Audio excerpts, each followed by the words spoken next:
Hello hello hello, welcome back guys to one more video.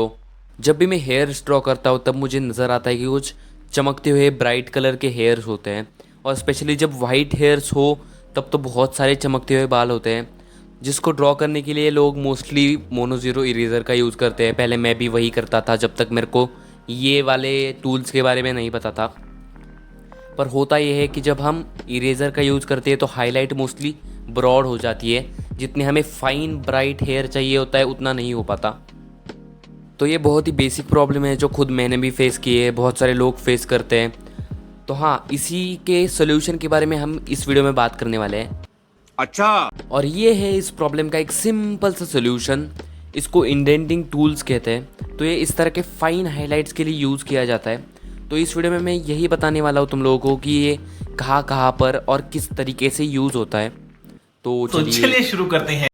तो ये कुछ इस तरह के पैकिंग में आता है। एक में 5 टूल्स आते हैं। काइंड ऑफ ग्लास की बॉडी है इसकी, दोनों तरफ टिप्स है और टिप के ऊपर बॉल हेड्स है। हर एक की साइज़ अलग अलग है, दोनों तरफ एक साइड पे बड़ा और एक साइड पे छोटा इस तरह से आता है। तो हम जिस साइज़ का चाहिए उस साइज़ का बड़ा या छोटा हाईलाइट कर सकते हैं इसकी मदद से। तो मैं तुम लोगों को एक बार करके दिखा देता हूँ। सबसे पहले मैं छोटे टिप वाला इंडेंटिंग टूल ले रहा हूँ, उससे सीधे सीधे स्ट्रोक्स मारने।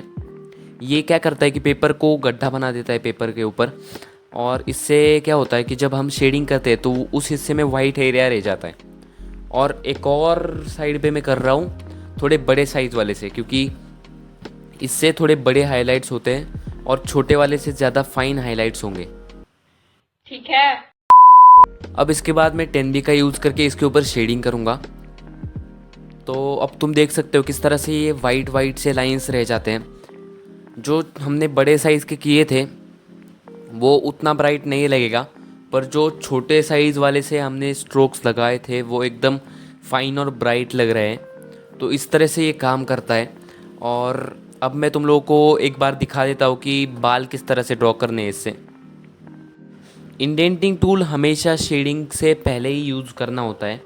सबसे पहले आउटलाइन ड्रॉ कर लेता हूँ मैं, और उसके बाद इंडेंटिंग टूल का यूज़ कर रहा हूँ, क्योंकि अगर एक बार हमने शेडिंग कर दी और उसके ऊपर से इंडेंटिंग की तो वो पूरी तरह से वाइट हाईलाइट नहीं देगा, उसके ऊपर शेडिंग का थोड़ा थोड़ा टेक्सचर्स रह जाएगा। तो इस वजह से सबसे पहले हमें इंडेंटिंग टूल का ही यूज़ करना चाहिए। तो मैं उसी तरह से इंडेंटिंग कर रहा हूँ, एक एक करके स्ट्रोक मार रहा हूँ हेयर के डायरेक्शन के हिसाब से। और कुछ कुछ बाल बाहर आ रहे होते हैं तो उस हिसाब से मैं देख देख के वो बाल भी ड्रॉ कर रहा हूँ, क्योंकि बाद में वो बहुत ज़्यादा अच्छा दिखेगा, उभर के दिखेगा, रियलिस्टिक दिखेगा। अब इसके ऊपर नॉर्मली शेडिंग करनी है। सबसे पहले 4B और उसके ऊपर 10B से थोड़ा डार्क डार्क हाईलाइट कर लूँगा।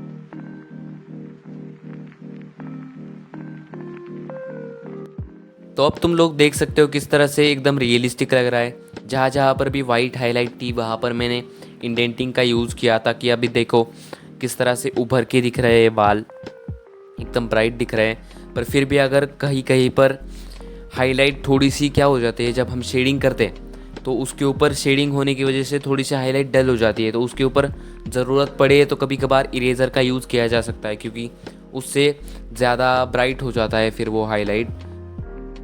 तो हाँ, कुछ इस तरह से इसका यूज़ किया जाता है। मेनली ये वाइट हेयर्स में, या फिर हेयर में अगर कोई ब्राइट हाईलाइट हो, या फिर एनिमल फर में, या ह्यूमन बॉडी, या फिर टेक्सचर्स हो फेस के ऊपर, तो उसके ऊपर मेनली इसका यूज़ किया जाता है। और बाय द वे इसकी लिंक मैंने डिस्क्रिप्शन में दे रखी है, तो ज़रूर जाके चेकआउट कर लेना। अगर तुम्हें अच्छा लगा हो तो ज़रूर बाय करना, क्योंकि ये बहुत मस्त प्रोडक्ट है। कुछ 100 रुपये का ही आता है ये। और अगर तुम्हें ये पॉसिबल नहीं है तो इसके अलावा तुम खाली पेन का भी यूज़ कर सकते हो। उसका टिप भी इसी तरह से काम करती है, ऐसे ही इंडेंटिंग करती है। मैं भी पहले वही यूज़ करता था। तो वो भी बहुत मस्त रहता है, उस पर भी मैं फिर कभी वीडियो बना दूंगा। ठीक है। So that's it for today guys. मैंने ये वाली प्रॉब्लम तो सॉल्व कर दी है तुम्हारी, लेकिन अगर तुम्हें प्रॉब्लम हो कि कौन सा पेपर तुम्हारे लिए बेस्ट है, तुम कंफ्यूज हो, तो लेफ्ट वाली वीडियो पर क्लिक करो और जान लो कौन सा पेपर तुम्हारे लिए बेस्ट है। और अगर किसी और चीज़ के ऊपर डाउट हो, कोई और वीडियो चाहिए हो, तो कमेंट करके बता देना, मैं वीडियो बना दूंगा उस चीज़ के ऊपर। और अगर ये वाली वीडियो पसंद आ गई हो तो प्लीज़ एक लाइक ठोक देना। ठोक दीजिए महाकाल का ठोक दीजिए, 5,000 लौटे दिख जाना चाहिए। ये 4,000 के लिए मैं यहाँ पे नहीं खड़ा हूँ। चैनल पे नए हो तो सब्सक्राइब कर देना, नहीं क्योंकि आगे चल के बहुत मस्त मस्त चीज़ें बनाने वाला हूँ मैं। तो मैं मिलता हूँ तुम लोगों को अगली वीडियो में, तब तक के लिए बाय बाय।